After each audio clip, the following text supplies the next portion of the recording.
Sur la forme, il s'est hissé au niveau d'élégance d'un Donald Trump. Et on attend autre chose du président de la République française.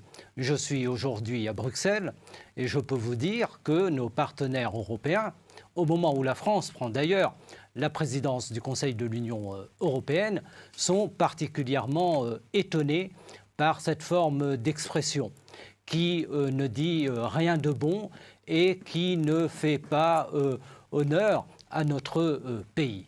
Mais le plus grave est ailleurs, et le plus grave est sur le fond, et dit une conception en réalité autoritaire du président Macron. Parce que, et je veux vous lire l'article 5 de la Déclaration des droits de l'homme et du citoyen, qui dit rapidement, tout ce qui n'est pas défendu par... Oui, c'est très court.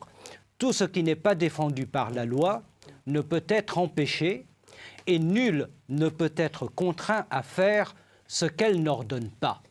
La réalité, c'est que le gouvernement n'a pas fait le choix de la vaccination obligatoire.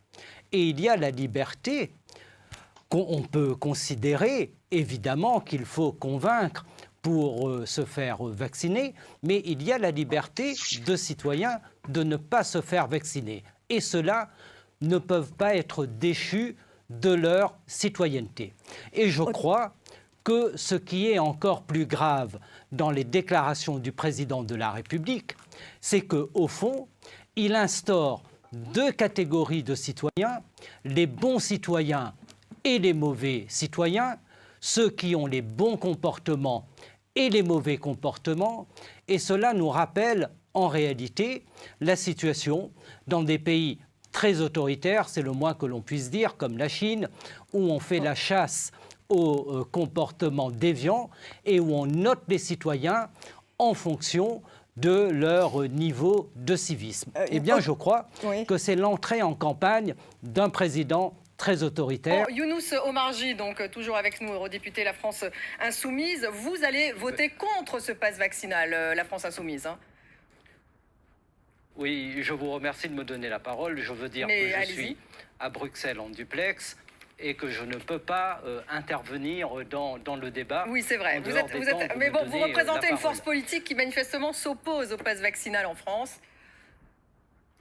Absolument. La deuxième chose, je n'ai pas l'intention de polémiquer avec mes collègues et en particulier le collègue de La République En Marche, mais je pense qu'il serait bon de faire baisser la tension et d'aborder tous ces sujets avec beaucoup plus de calme et de respecter les positions des uns et des autres. Pour notre part, vous l'avez dit, nous sommes opposés, totalement opposés à ce pass vaccinal qui ne règle rien, et vous le verrez, qui ne réglera rien.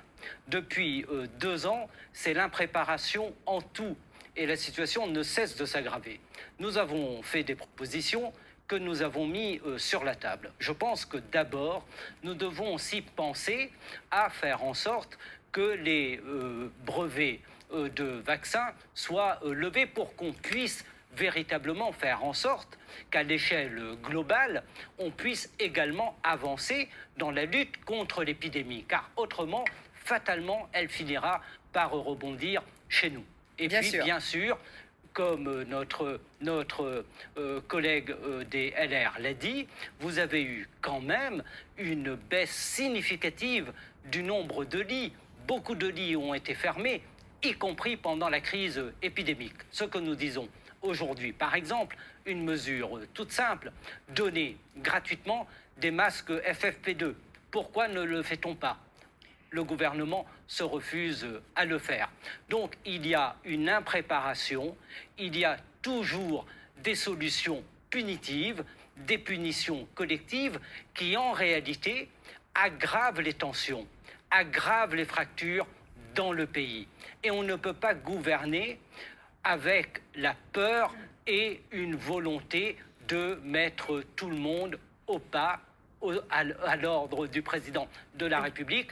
Les Français, lui-même l'a dit d'ailleurs, les Français sont les héritiers d'une longue tradition d'une longue tradition réfractaire et il n'aime pas ce type de comportement. La gestion des temps de parole dans cette émission est tout à fait inéquitable et il est bien difficile pour moi, compte tenu de l'organisation de cette émission, d'intervenir dans le débat et de corriger beaucoup d'inepties entendues. Je suis président d'une commission parlementaire, la commission du développement régional, et j'aborde cette présidence française comme un président de commission qui a travaillé aussi avec la présidence allemande et la présidence portugaise. Et les présidences qui ont précédé la présidence française n'ont pas eu l'outrecuidance de faire croire que leur seul pays va révolutionner l'Europe et va changer l'Europe. Ça ne se passe pas comme ça en Europe. Les décisions sont prises à 27 et vous avez aussi une autre institution. Donc pas d'Europe à plusieurs vitesses, c'est ce que européen. vous dites. Pas d'Europe à plusieurs vitesses, c'est ce que vous dites. Et il faut... Non, c'est pas ce que je dis. Et il faut faire aussi avec le Parlement européen. S'agissant de votre question, il est évident que je crois, c'est ma position personnelle, qu'il faut une Europe à 27 et non pas à plusieurs vitesses, en tout cas tout faire pour trouver les solutions dans ce cadre. Nous avons déjà, et je veux dire que la France commence assez mal cette présidence française, puisque nous avons proposé une taxonomie sur les énergies et les énergies de transition, en y intégrant aujourd'hui le gaz et le nucléaire, ce qui est en contradiction avec les grandes orientations du Green New Deal européen, qui est la vision stratégique portée d'ailleurs par la présidente de la Commission, Ursula von der Leyen.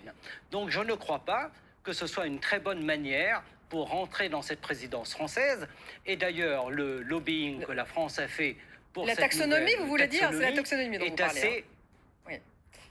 Oui, est assez décrié. Je vous interrogeais sur le sujet des migrations. Oui, et je vous parle de la taxonomie. S'agissant de la migration, eh bien évidemment, nous voyons les positionnements habituels. Mais nous sommes dans une situation où vous avez une révolution démographique à l'échelle mondiale. Vous avez un continent européen qui est confronté à des zones de plus en plus dépeuplées. Je vous prends un pays comme l'Allemagne. D'ici 2100, l'Allemagne va voir sa population diminuer, le Portugal diminuer par 2. Pour l'Espagne, les chiffres sont également très inquiétants. Donc dans ce contexte-là, il faut aborder la question de la migration totalement différemment, puisque la possibilité de migration, c'est aussi la possibilité de la continuation de la croissance en Europe. Ce n'est pas moi qui le dis, ce sont toutes les études qui sont faites par le CDE, il faut gérer, qui sont faites également par la Commission européenne. Il faut une gestion européenne. Et qui sont faites par l'ONU. Donc il faut une gestion européenne et il ne faut pas sombrer devant les discours aujourd'hui nationalistes et les discours d'exclusion de l'extrême droite en Europe et qui sont en plus des discours nationalistes très identitaires qui conduisent en définitive à refuser tous les échanges. L'Europe, le continent européen, a toujours été un continent sur lequel l'échange se fait. Et si nous rentrons dans cette vision d'une Europe forteresse, dans ce contexte global, l'Europe finira par mourir. C'est aussi simple que cela. Othman Nasrou va vous répondre. Il faut prendre un peu de distance et regarder les choses avec beaucoup plus de sérénité en réalité.